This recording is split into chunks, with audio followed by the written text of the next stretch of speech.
Writs article 32 ప్రకారం సుప్రీంకోర్టుకి, article 226 ప్రకారం హైకోర్టుకి కొన్ని రకాల రిట్స్ని జారీ చేసే అధికారాన్ని భారత రాజ్యాంగం కల్పించింది.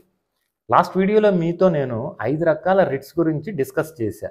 దాంట్లో ఫస్ట్ది హెవియస్ కార్పస్, అంటే ఇండియన్ కాన్స్టిట్యూషన్లోని ఆర్టికల్ 19 to 22 వరకు పొందుపరిచిన వ్యక్తిగత స్వేచ్ఛకు భంగం కలిగినప్పుడు ఈ రిట్ని జారీ చేసే అధికారం హైకోర్టుకి, సుప్రీంకోర్టుకి ఇవ్వడం జరిగింది భారత రాజ్యాంగం. ఎగ్జాంపుల్, పోలీసులు ఒక వ్యక్తిని అరెస్ట్ చేసిన 24 గంటల్లోపు సమీప న్యాయస్థానంలో హాజరుపరచాలి.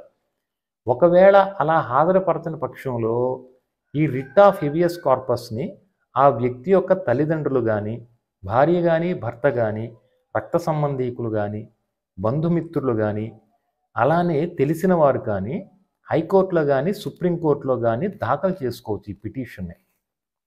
ఈ పిటిషన్ని వీరు ఏ రోజైతే దాఖలు చేస్తారో అదే రోజు విచారణ జరుగుద్ది.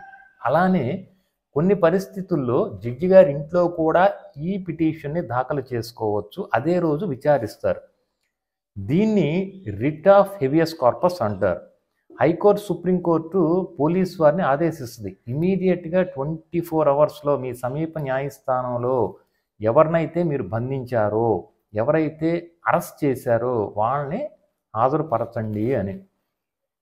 దీన్ని ప్రభుత్వ అధికారులతో పాటు వ్యక్తుల మీద కూడా ఈ రిట్ ఆఫ్ హెబియస్ కార్పస్ని మనం దాఖలు చేయొచ్చు.